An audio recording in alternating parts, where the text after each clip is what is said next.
On my wedding day, my own mother slapped me in the bridal suite when I refused to give her $50,000. Minutes later, she stormed out and accused me of having secret affairs. Then my fiancé stood up and made an announcement. Everyone was stunned. But after 10 minutes, if someone had told me that my wedding day, the day I had dreamed about for years, would turn into a nightmare before I even walked down the aisle, I would have laughed. But here I am, telling you this not as a bride glowing in joy, but as a woman who found her strength in the middle of heartbreak and betrayal. My name is Sarah Bennett. I'm 28 years old and I own a small but successful fashion boutique in Los Angeles. I've spent most of my adult life building my business from scratch, designing clothes, working late nights, sacrificing weekends, all to create something that was mine. I've always been independent, maybe too much so for my mother's liking. I was never the daughter she wanted, not obedient enough, not grateful enough, not dependent enough. My mother, Martha Bennett, is 55, unemployed for years, and bitter in ways I can't even begin to explain. I grew up hearing about all the things she gave up for me, all the dreams she lost because of me. She reminded me of them constantly, as if I were a burden she couldn't put down. Still, I tried. I paid her bills, bought her groceries, sent her money whenever she needed. Not out of guilt, out of love. Because even when someone hurts you, it's hard to stop loving them when they're your mother. My fiancé, Daniel, is the opposite of everything my mother is. He's 30, grounded, patient, and the kind of man who listens even when I don't have the words. He's been by my side for 4 years, 4 steady, solid years. When he proposed last spring, I cried not just because I loved him, but because it felt like for the first time in my life, I was safe. We spent months planning the wedding. I chose the venue myself, a stunning rooftop garden in downtown LA, overlooking the skyline. It felt like something out of a movie, the way the sunlight poured through the glass panels, the way the city buzzed quietly below.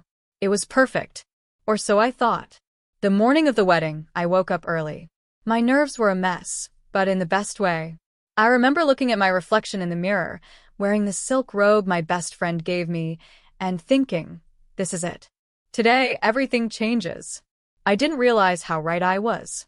I was in the bridal suite, having my hair done, when the door creaked open. My mom stepped in. She was dressed in navy blue, her makeup flawless, her face unreadable. "Can we talk?" she asked, and the room quieted. My stylist gave me a quick glance and slipped out, closing the door behind her. Martha walked over and sat across from me, crossing her legs slowly, like she was preparing for a business meeting. "I've done a lot for you, Sarah," she began, her voice calm but sharp. "More than you'll ever understand. I gave up my life for you." I didn't say anything. I knew where this was heading. You're about to marry into comfort. That man adores you. Your business is doing well. So now it's time you give back. My stomach twisted. "Mom, what are you talking about? I want $50,000. As a thank you. Call it repayment." I blinked. "You're asking for money? Today?" "It's the least you can do," she snapped. "You wouldn't be standing here if it weren't for me." I shook my head. "I'm not giving you that money, Mom. I'm not buying your love. Not today. Not ever." What happened next felt like a blur, and yet every second burned into my skin. Her hand shot up and cracked against my cheek. Hard. It wasn't just a slap. It was years of resentment hitting me all at once. I didn't even cry. I just sat there in silence, stunned, my face stinging, my heart cracking.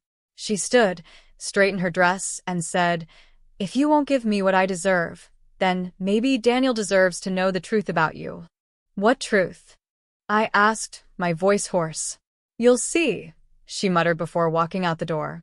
I sat there for a moment, my reflection staring back at me, cheeks flushed from more than just makeup. This couldn't be real. This couldn't be happening. I tried to compose myself, reapply lipstick, fix the smudged mascara, but my hands were shaking. Then I heard the commotion. It started with gasps, then murmurs. Then a friend rushing into the room saying, "Sarah, something's going on out there. Your mom, she's saying things." I stood up, legs wobbling beneath me. When I stepped into the hallway, I could already hear her voice echoing through the venue. "She's not who you think she is," Martha shouted. "Ask her about her past. Ask her who she's really been with. You think she's clean? Think again." People turned to look at me as I emerged. Guests, friends, family, all staring. Some confused, some whispering, some just frozen. I couldn't move. I felt like my feet were stuck to the floor. And then, from across the room, Daniel appeared. He pushed through the crowd, eyes locked on mine. He walked up to me, wrapped his arm gently around my shoulder, and turned to face everyone. "Enough," he said firmly, voice steady. "I know Sarah. I know everything about her. And I trust her with my life." Martha tried to interrupt, but Daniel cut her off. "You want to talk about the past? Let's talk about how you've taken money from her for years. Let's talk about how you tried to control her with guilt and threats. Let's talk about the real truth." Silence fell.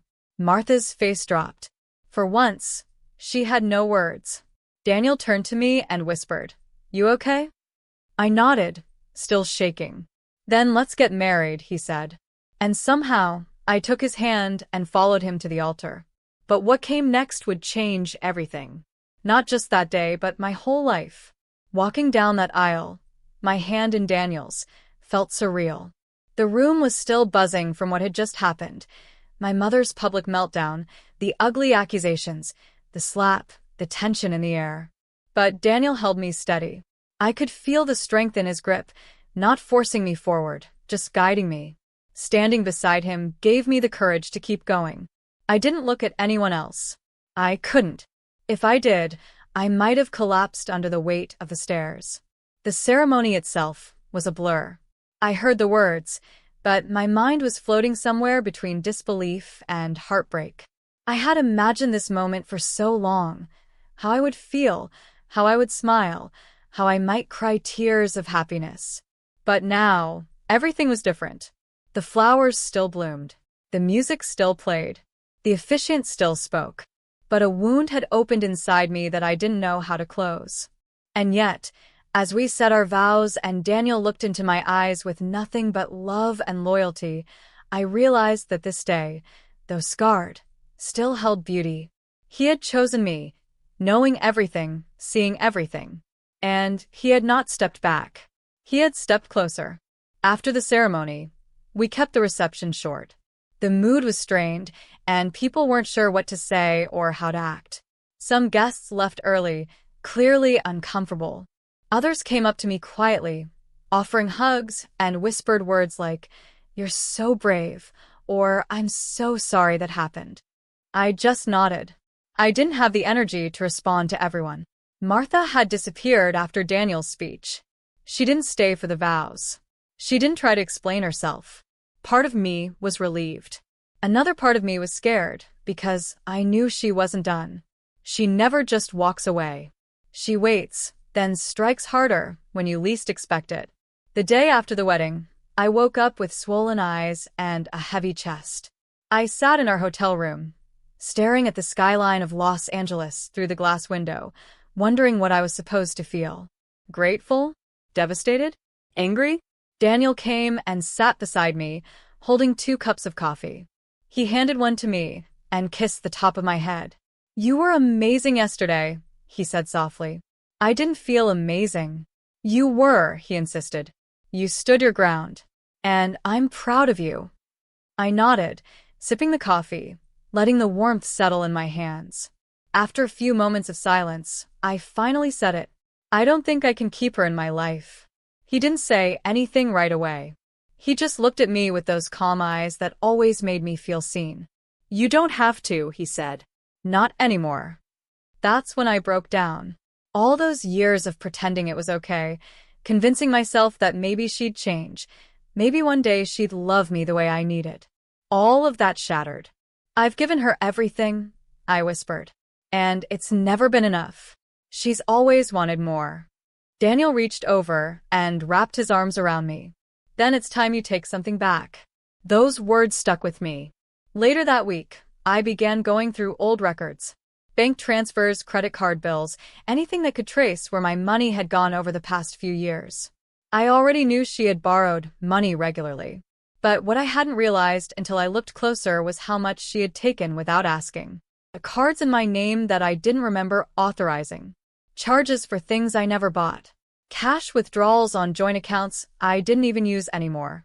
It added up fast, thousands and thousands of dollars. Quiet theft. Slow bleeding. Years of emotional manipulation backed by financial abuse. I called a lawyer. Her name was Claire Holloway. She was smart, direct, and didn't waste time sugarcoating anything. "This is a strong case," she said after reviewing the documents. "It won't be easy, emotionally. But legally, you have grounds for a claim of financial exploitation, especially since your mother has no income and has been living off your support." I nodded. "I don't want revenge. I just want peace. I want my life back." Claire smiled gently. "Then let's take the first step." Filing the paperwork was like taking my first deep breath in weeks. It wasn't about punishing my mother. It was about protecting myself, about drawing a line and saying, "This far, no further." Daniel stood by me the entire time. He handled the legal fees, came to every meeting, listened when I ranted, held me when I cried. I'd never felt more supported, more loved, and slowly I began to heal. But of course, it didn't end quietly. A few days after the papers were filed, I got a voicemail from my mother. "How dare you take this to court? After all I've done for you? You're ungrateful. You'll regret this." I didn't call back. Then came the messages from extended family. Cousins and aunts who barely knew me suddenly wanted to give their opinion. "She's still your mother. She made mistakes, but don't destroy her. This is family business. Don't air it in court." But I had made my choice. And this time, I wasn't backing down. The court date was set. The evidence was clear. And even though part of me still trembled at the thought of facing her again, I knew I had to do it. Because silence had cost me too much already. The day of the court hearing arrived faster than I expected. I kept telling myself I was ready, but the moment I stepped into that courtroom, 1,000 old memories came flooding back. The kind where you feel small, like a child again, scared, unheard, and always at fault. But this time, I wasn't alone. Daniel walked beside me, his hand resting gently on my back, steadying me without saying a word. Claire, my lawyer, was already waiting for us, calm and composed as always. She gave me a nod that said, "We've got this." Then I saw her. My mother sat across the room, dressed in a dark blazer and fake pearls, her expression cold and distant. No guilt, no shame, just the same unreadable face she had worn all my life when she wanted to act like she'd done nothing wrong. When she caught my eye, she didn't look away. Instead, she tilted her head slightly, as if daring me to go through with it. I looked back at Daniel. "She's going to lie," I whispered. "She always has," he said. "But not this time. You've got proof." He was right. We had everything: bank statements, emails, records of unauthorized withdrawals, even a voice message where she admitted taking my money and claiming she deserved it. Claire said it was more than enough. The hearing began. Claire stood first, presenting our case with firm confidence. She explained how, over the course of several years, my mother had taken thousands of dollars from me, some borrowed, most stolen. She emphasized the emotional pressure, the way I had been conditioned to believe that giving in to my mother's demands was normal, even expected. Then it was my turn. I stood before the judge, my palms sweaty, but my voice didn't shake. I told the truth. Not just the facts, but how it felt, how it started with small things. Gaslighting. Guilt trips. "You owe me," she would say, "after everything I've done." I told the court how it escalated to financial abuse, unauthorized credit cards, forced gifts, fake emergencies. I spoke about the wedding day, the slap, the humiliation, and how it was the breaking point. I looked straight at the judge and said, "I didn't come here to destroy my mother. I came here to stop her from destroying me." There was a pause in the room, heavy silence, and for once, no one interrupted me. No one tried to silence me. I was being heard. Then her lawyer stood. He painted a very different picture. According to him, Martha was a struggling single mother who had simply leaned on her daughter for help. He claimed I had given the money willingly and that I was now twisting the narrative to hurt her out of spite. And then, as if she'd been holding it in the whole time, my mother stood and addressed the court herself. She was never grateful, she said, her voice rising. I gave up everything for her, and this is how she thanks me? Dragging me through court like some criminal? She turned toward me, her eyes narrow. You're still that same selfish girl who always thought she was better than me. I didn't look away. I didn't flinch. The judge raised a hand to quiet the room. He reviewed the evidence quietly for what felt like hours. Then he spoke.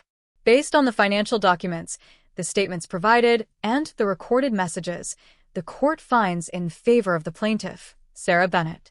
The defendant, Martha Bennett, is ordered to repay the misappropriated funds in the amount of $32,000 and is barred from accessing any accounts or assets in Sarah Bennett's name. I let out a breath I didn't realize I'd been holding. It was done. When we stepped out of the courthouse, the air felt different. Lighter. I looked up at the sky and felt like, for the first time in years, I could breathe freely. Daniel took my hand and smiled. You did it. No, I said, looking at him. We did it. But even as I said it, part of me still ached. Winning in court didn't erase the years of damage. It didn't give me back the childhood I lost or the countless nights I cried into my pillow, wondering what I had done to make my own mother treat me that way. It didn't make the slap disappear or erase the cruel things she shouted on my wedding day. What it gave me was something different, something stronger. It gave me the power to say no more.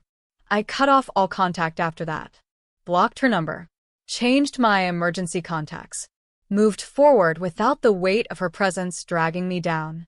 Some relatives still tried to meddle. She's your mother. She raised you. She must have been desperate. But desperation doesn't excuse cruelty. And blood doesn't give anyone the right to break you. I didn't owe anyone an explanation. I had made peace with my decision. I wasn't running from my past anymore. I was finally walking toward my future. It's strange how peace doesn't arrive with fireworks. It comes quietly, like a deep exhale after years of holding your breath.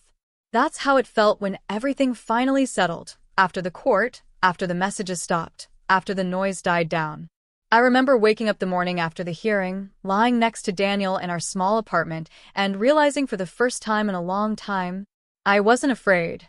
There were no texts waiting to guilt-trip me, no unexpected calls demanding something, no looming sense of being watched or judged. Just stillness. And it felt incredible. We didn't have a honeymoon, not right away. The wedding had drained us emotionally, and the court case added another layer of exhaustion. But instead of traveling, we spent time making our space feel more like home. We redecorated. Daniel painted the walls a soft, calming blue, and I filled the rooms with flowers from the shop I used to pass by every morning, but never had time to enter. It was the first time I had made choices without considering whether my mother would approve. Every corner, every pillow, every framed picture was mine. Ours, not hers. Daniel and I grew closer after everything. There's something about going through chaos together that either breaks you or binds you. For us, it did the latter. He never once asked me to reconsider my decision. He never played devil's advocate or questioned whether I was being too harsh. He understood, deeply, that this was something I needed to do, not out of hate, but out of love for myself. One night, a few weeks after the court ruling, we sat out on our small balcony, watching the lights of Los Angeles flicker in the distance. The air was warm, and Eli, our neighbor's cat who'd adopted us, curled up at our feet. Daniel looked at me and said, "Do you regret it?" I didn't have to think. No. I regret not doing it sooner. He nodded. You were protecting her for a long time. I leaned my head against his shoulder. I was protecting the version of her I wished existed. That was the truth. For years, I held on to this fantasy that one day my mother would soften, that she'd apologize, that she'd look at me and finally see me for who I was instead of who she wanted me to be. But the older I got, the more I realized that hoping for someone to change doesn't mean they will. And it's not our job to keep bleeding for people who keep cutting us. There were days I still grieved. Not for her, but for the kind of mother-daughter relationship I'd never have. The kind I'd seen in movies or glimpsed between my friends and their moms. The ones who called just to say, "I'm proud of you," or who brought soup when you were sick or helped zip up your wedding dress with tears in their eyes. But grief and growth live side by side. And as painful as it was, walking away allowed me to heal in ways I never thought possible. I reopened my boutique a month later with a quiet relaunch. I changed the name from Bennett & Company to something that felt more like me, Threaded Roots. It was symbolic. A reminder that no matter where I came from, I had the power to weave something new, something mine. Customers returned, slowly at first, then more steadily. Business picked up. I even got a chance to work with a local fashion magazine for a spring feature. Life didn't just move on, it blossomed. Then one afternoon, while sorting through new fabric samples, I got a letter. No return address, but the handwriting was unmistakable. My mother's. I stood there for a long time just staring at it. My heart raced, my palms went cold. I didn't want to open it, but I did. It wasn't an apology. It was more of the same. She blamed me for everything, said I humiliated her, that I made her look like a villain in front of the world, that I destroyed the family's name. She called me ungrateful and heartless. And at the end, she added, "You'll regret this someday, when no one's left to love you." I folded the letter, walked to the kitchen, and dropped it in the trash. Then I returned to my work, a sketch of a summer dress half finished on the table, and smiled. That letter was proof of something I had already known but maybe needed to see in writing. She hadn't changed. And I had made the right decision. Later that night, I told Daniel about it. He didn't say much, just pulled me close and said, "You don't need her to be whole." He was right. I wasn't broken anymore. I wasn't that girl in the bridal suite, stunned and shaking after a slap. I wasn't the daughter who gave and gave, hoping to be enough. I was Sarah Bennett, strong, free, and finally fully myself. And that was the best revenge of all. Not bitterness. Not anger. Just peace. The kind that can't be taken. Not even by the person who gave you life.